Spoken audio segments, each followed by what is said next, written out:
Everyone. सो आज मेरा IPS PO की इंटरव्यू था।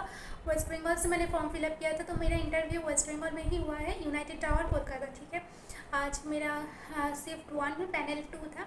तो मेरा इंटरव्यू मैंने कैसे गया वो मैं बता रही हूँ। मेरा इंटरव्यू अच्छा गया है, बट हाँ थोड़ा बहुत एक दो जगह पे मुझे लग रहा कि मैं थोड़ा ऐसा लग रहा कि मुझे समझ नहीं आ रहा कि उस जगह पे बोलना क्या था। मैंने बताया है बट पता नहीं इंटरव्यूअर क्या सोच रहा। ठीक है, तो वो मैं आगे डिस्कस कर रही हूँ, बट ओवरऑल इंटरव्यू अच्छा हुआ है। और इंटरव्यू ऐसा है कि हाँ बहुत अच्छा आया, मतलब स्माइल स्माइल टाइप है, सब लोग स्माइल कर रहे थे, मैं भी कर रही थी। तो बहुत फ्रेंडली इन्वायरमेंट थे। ठीक है, तो पहले मैंने जाके, और मेरा इंटरव्यू एकदम लास्ट में था, मतलब उस पैनल की सबसे लास्ट इंटरव्यू मेरा था पैनल 2 में। तो अब क्या ही बताऊँगी, मेरा एनर्जी बिल्कुल नहीं था। पहले जाके मैंने सबको ग्रीट किया था, हाँ गुड आफ्टरनून बोल के। देन मैंने उस पर जाके देन सर ने भी बोला, हाँ देन उसके बाद सर ने बोला कि सिट, हाँ मैंने बोला थैंक यू सर। और देन उसके बाद सर ने मुझे पूछा कि तुम कहाँ से हो। मैंने बोला कि सर पूर्व वर्धमान से हूँ। देन बोला कि अच्छा तुम्हारी देन एजुकेशन लेके बताओ थोड़ा। तो मैंने बोला कि सर मैंने बॉटनी ऑनर्स किया है 2019 में, और उसके बाद मैंने मास्टर्स भी किया है 2021 में।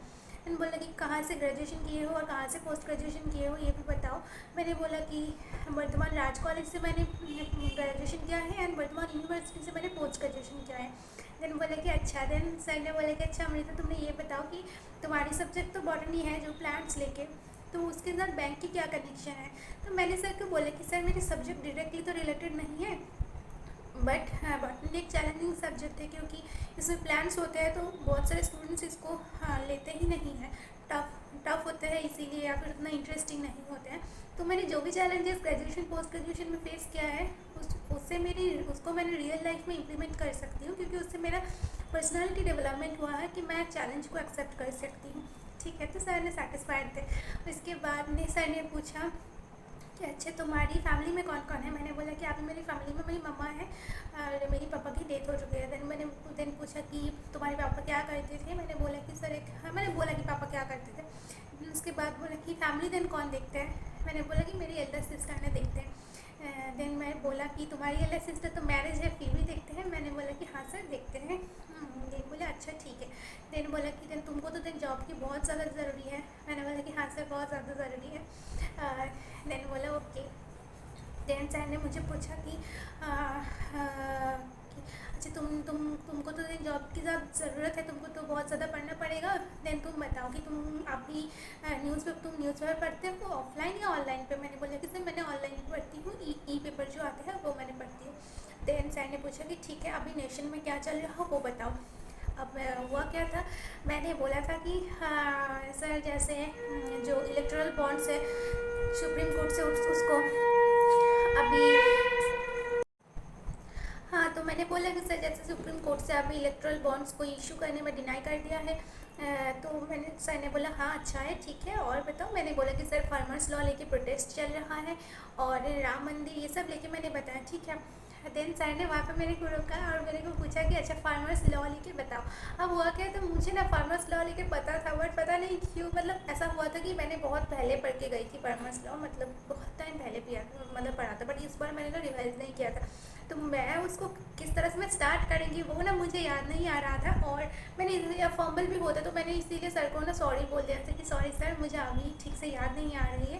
देन सर ने बोला कि ठीक है, हाँ तूने डिटेल में शायद नहीं पढ़ा है बट इट्स ओके, स्माइल करके बोले थे। मैंने बोला ठीक है सर। देन उसके बाद एक और सर थे, उन्होंने बोला कि अच्छा अमिता तुम्हें बताओ कि जब तुमने चैलेंजिंग सिचुएशन बोलते हो फेस किया तो तुम बैंक में डेली बेसिस पे कैसा चैलेंजिंग सिचुएशन फेस करोगे। तो मैंने बोला कि सर जैसे कस्टमर आते हैं बैंक में, बहुत सारे कस्टमर आते हैं, कोई कस्टमर सभी कस्टमर तो लिटरेट नहीं होते हैं, बहुत सारे कस्टमर इलिटरेट बैकग्राउंड से भी आते हैं, कम्युनिटी से आते हैं जहाँ पे उनको ठीक से बात करना या फिर सिग्नेचर के बारे में भी पता नहीं है, फॉर्म्स कौन सा लेना है ये भी नहीं पता है। तो उसी कस्टमर्स के साथ हमें अच्छे से बिहेवियर करना है। और भी बहुत सारे हैं जैसे कि लोन्स किसको देना है, या अगर कोई कस्टमर ऐसे बहुत रूडली बिहेव करते हैं तो उसको कैसे हैंडल करना है, या फिर मेरी कॉलिग्स को किस तरह से सबको मैनेज करना है। तो ये चैलेंजिंग सिचुएशन आई थिंक मैं इसको अच्छे से इम्प्लीमेंट कर सकती हूँ अगर, हाँ मतलब मैंने ऐसा कुछ बोला था ठीक है, या मैं अच्छे से संभाल पाऊँगी। तो सर ने बोला कि ठीक है। देन सर ने बोला कि अच्छा तुम ये बताओ कि लोन देने के लिए तुम क्या क्या देखोगे।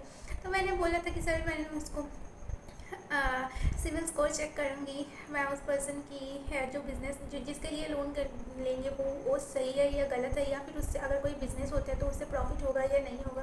देन वो जो कोलेटरल रखेगी, मॉर्गेज जो भी होगा, मैं उसको भी चेक करूँगी। बट एक्चुअली हुआ क्या था ना, मुझे उससे पता था कि हाँ जो पर्सन को लोन दे रही हूँ उसको अच्छे से देखना है कि वो पर्सन जेन्युइन है या नहीं। बट उस टाइम पे मुझे वो ना पता नहीं क्यों मेरे दिमाग में आया नहीं था, तो सर ने खुद बताया था कि सर ने बोला कि एक्चुअली तुमको सबसे पहले देखना है कि वो पर्सन जेन्युइन है या नहीं है, ठीक है। बाकी तुमने ठीक ठाक बोला है, बट हाँ पहले तुमको ये देखना है, तभी तो तुम लोन दे सकते हो ना। मैंने बोला कि हाँ सर ठीक है। देन और एक मैम था, उसके बाद उस मैम ने पूछा कि अच्छा तुम बताओ कि डेबिट कार्ड क्रेडिट कार्ड में डिफरेंस क्या है, वो मुझे बताया था। और उसके बाद मैंने पूछा कि IFSC कोड क्या होता है या फुल फॉर्म, हाँ तो मैंने ये भी बोला था। तो ओवरऑल जो इंटरव्यू था वो मेरा अच्छा था, क्योंकि मैंने सारे क्वेश्चन मोस्टली बताया था। तो एक दो क्वेश्चन मेरे से नहीं हुआ था, उसमें मैंने सॉरी बोला था, या फिर ऐसा हुआ था कुछ सिचुएशन बेस्ड क्वेश्चन, लाइक मुझे ऐसा पूछता बीच में ऐसे पूछा था एक क्वेश्चन जहाँ पे मुझे सबसे डाउट लगा कि तुम्हारी मम्मा चेयरमैन सर जो थे कि तुम्हारी मम्मा के साथ अकेला रहते हो, क्या तुम्हारी जब जॉब हो जाएगा तब मम्मा तुम्हारे साथ जाएगी या नहीं जाएगी। अब मैंने तुम अकेला रहोगे या नहीं, तब तो मैंने जो सच था वही बता दिया कि हाँ सर अकेला ही रहूँगी, क्योंकि मम्मा को मैंने बोला तो था जाने के लिए, बट मम्मा ने बोला था कि उतना ट्रैवलिंग पॉसिबल नहीं होगा, तो इसीलिए मम्मा शायद नहीं जाएंगे, क्योंकि उस जगह पे जाके कोविड भी नहीं कर सकते हैं ना। तो सर ने बोला कि क्यों नहीं कर पाएंगी, ज़रूर कर पाएंगी, मम्मा सीख लेंगे। मैंने बोला कि हाँ सर सीख तो लेंगे, मेरा कोई प्रॉब्लम नहीं है, बट कहीं ना कहीं वो लोग ऐसा बचपन से विलेज एरिया से रहते हैं ना, तो इसीलिए बाहर में जाके अलग से बहुत अकेला फील करेगी, तब वो तो अच्छा नहीं होगा। देन सर ने बोला कि हाँ वो भी ठीक है, ये सब बोला था। तो देन उस टाइम पे कन्वर्सेशन वहीं पे शेष हुआ था, और कुछ अलग अलग क्वेश्चन पूछा था, ठीक है। और देन सर ने बोला कि हाँ ठीक है अब तुम्हारा इंटरव्यू हो गया, अब ठीक है। मैंने बोला कि thank you sir, thank you ma'am, ऐसे बोले। अब जब मैंने बाहर आ रही थी ना, तब चेयरमैन सर मेरे को फिर से बोला था अब तुम्हारा जब जॉब लग जाएगा ना तब मम्मा को साथ में लेके जाना, ठीक है। और मैंने बोला कि ओके सर ठीक है। एंड देन मैंने आ गई हूँ बाहर, बस दैट से। इंटरव्यू ओवरऑल जो था वो अच्छा था, पैनल मेंबर बहुत फ्रेंडली थे, और कुछ भी मतलब ऐसा नहीं था कि कहीं पे भी मुझे ऐसा रूड नहीं लगा था, कहीं पे भी मुझे ऐसा नर्वसनेस फील नहीं हुआ था कि पैनल मेंबर्स बहुत ज़्यादा रूड है। नहीं सर बहुत अच्छे थे, हर मतलब मेंबर बहुत अच्छे थे। तो नेक्स्ट टाइम जब आपका भी इंटरव्यू होगा तब थोड़ा सा काम डाउन होगी आंसर देना है, सिचुएशन बेस्ड क्वेश्चन तो आएगा ही। हो सकता है जो आप सोच रहे हो इंटरव्यू कुछ और सोच रहे हैं, ठीक है, इसमें कोई बड़ी बात नहीं है, बट हाँ आप कॉन्फिडेंट होकर आंसर दे रहे हो या फिर आप सही दे रहे हो या गलत दे रहे हो, ये मैटर करते हैं। ऐसा नहीं है कि आप जैसे मैंने बोला था कि मेरी मम्मा तो नहीं जा पाई, ये बहुत सच है, क्योंकि मोस्टली हम बाहर में जब बैंक में जॉब करते हैं हम अकेले ही जाते हैं, ये सबको पता है। बट फिर भी सर ने पूछा था, ठीक है।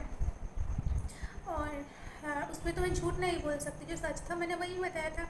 इस तरह से ही आपको भी हैंडल करना है। एंड अदरवाइज इसके बाद जो नेक्स्ट ईयर आपकी एग्ज़ाम होगा उसके लिए अच्छे से प्रिपरेशन करना, और ठीक है, थैंक यू, बाय बाय।